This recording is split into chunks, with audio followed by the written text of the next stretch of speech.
Why Russia wants Elon Musk to move in so bad.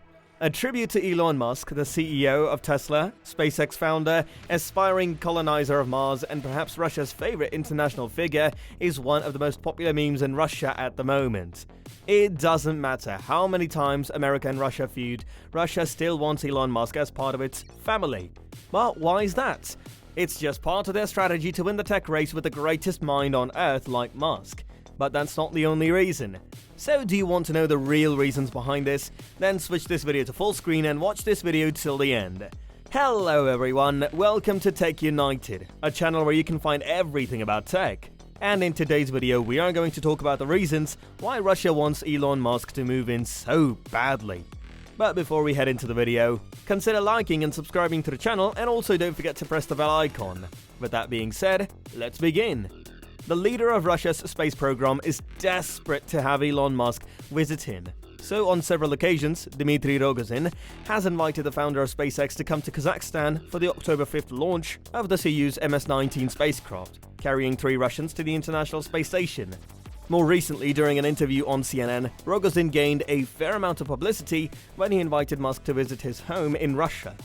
Rogozin said, "We respect him as an organizer of the space industry and as an inventor who is not afraid to take risks. Musk was invited to be my guest and talk about exploring the universe, extraterrestrial life, and ways to use space to preserve life."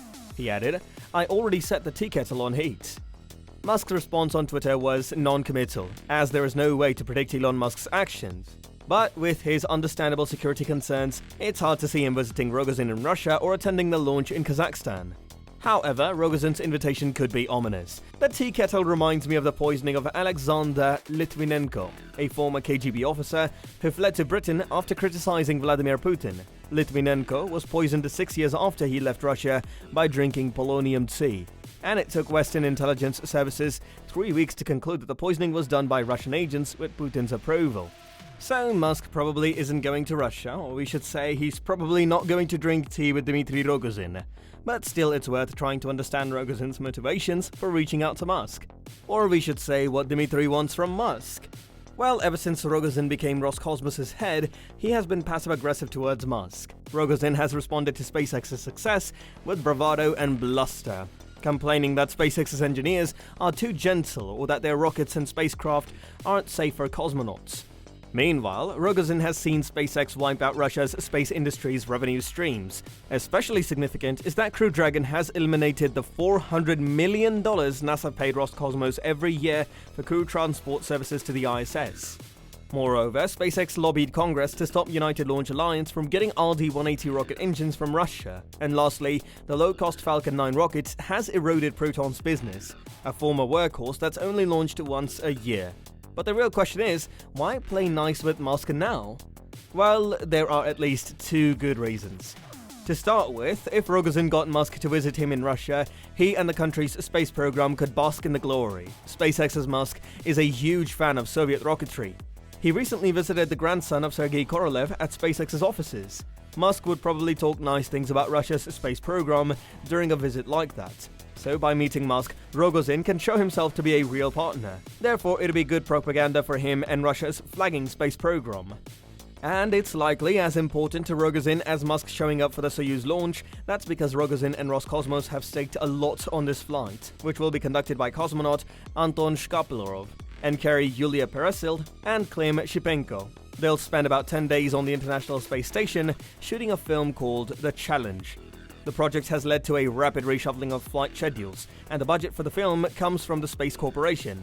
Nevertheless, the film is a priority for Rogozin, as he expects to have something to show in the 60th year following the first spaceflight of Yuri Gagarin in 1961. During an interview last year with Novaya Gazeta, veteran cosmonaut Fyodor Yurchikhin said, "The project is needed as a demonstration of Russian technology and as a way to draw attention to the jubilee of Yuri Gagarin's flight. So it has to be done by April 12, 2022.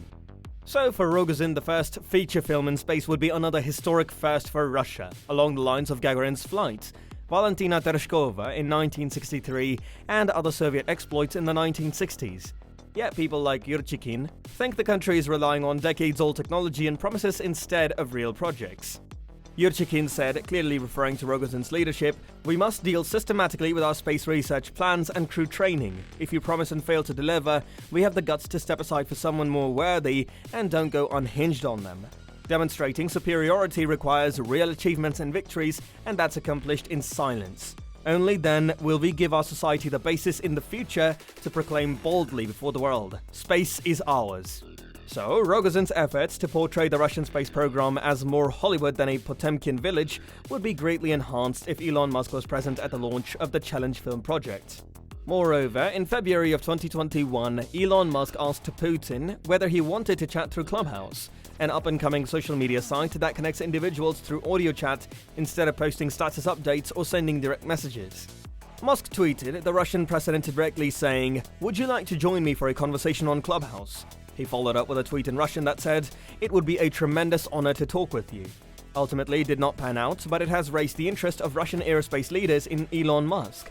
Elon Musk has been invited to visit Russia's space commander in September. The Director General of Roscosmos, Dmitry Rogozin, stated in an interview with CNN that Elon Musk is realizing many of the ideas and concepts that we wished we could realize but never did, because after the dissolution of the Soviet Union, our space program halted for a time. He added that he wanted Musk to travel to Russia to be a guest of his family, where they can discuss exploring the universe, extraterrestrial life, and how we can use space to preserve life on Earth. "I already set the tea kettle on heat," he further said. Rogozin added that he respected Musk as an inventor who is not afraid to take risks. He also praised billionaires Jeff Bezos and Richard Branson for spending their money on stuff that's useful for society. "Our millionaires are more likely to buy yachts than spaceships." Rogozin told CNN that the kids of Russian millionaires might be wiser. It's pretty high praise for a billionaire when they're usually harshly criticized. That's weird since Rogozin and Musk were trading jabs not too long ago. In December, the Roscosmos head tweeted a photo of a team of Roscosmos guys trekking through a thick snowstorm to pick up a piece of a Soyuz rocket. Rogozin wrote at the time, referring to the Texas border town where Musk's SpaceX facility is located, "This is not Boca Chica. This is Yakutia in the winter. I wonder if gentle SpaceX is able to work in such conditions." Also, in 2014, Rogozin took a shot at NASA after being sanctioned for his role as the Russian Deputy Defense Minister during the Russian annexation of Crimea. Rogozin tweeted, "After analyzing the sanctions against our space industry, I suggest the US delivers its astronauts to the International Space Station, ISS, using a trampoline." Musk clearly hadn't forgotten Rogozin's jibe last May, when he said the trampoline is working after SpaceX launched its first crewed mission to the ISS. But that's not it. Tesla has also been getting a lot of attention from Russian industry officials. Reuters and Bloomberg report that Elon Musk said he was considering setting up a production base in Russia during a presentation in Moscow last year. Bloomberg reports that Musk says the automaker could establish a facility in Russia. Through video link, he attended a conference for students at the Kremlin. As the Russian car business shifts to a service-oriented model, new entrants are focusing heavily on customer experience and consumer data. This is a drastic change from the Soviet model that existed until the late 2000s and focused on practical product building. There are possibilities for some parts of the automotive market, while other components are expected to crash hard. Top automakers use geographic diversification to remain profitable despite big investments and high R&D costs. Both big companies and startups are focusing on connected and autonomous driving, but Russia is really pushing its auto industry. On the other hand, strict environmental regulations regarding pollution and carbon emissions require significant investment.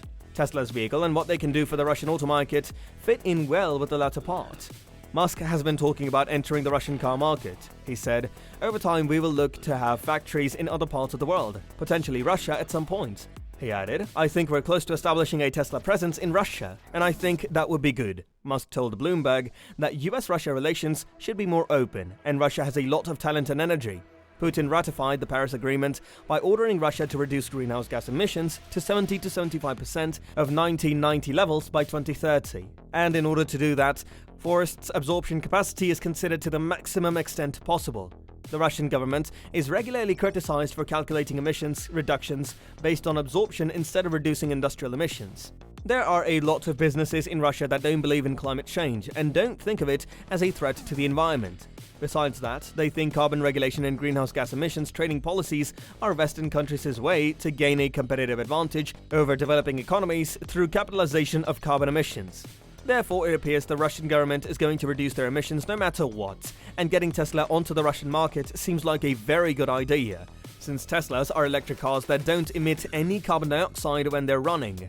So Tesla's entry will help reduce emissions, but local competitors will also innovate quickly to keep up with Tesla, so EVs will be more affordable for everyone. But let's wait and see what Musk does. Anyway, what do you guys think about this? Tell us in the comments. And that's it for today, guys. We'll see you in the next one. Until then, stay safe, peace.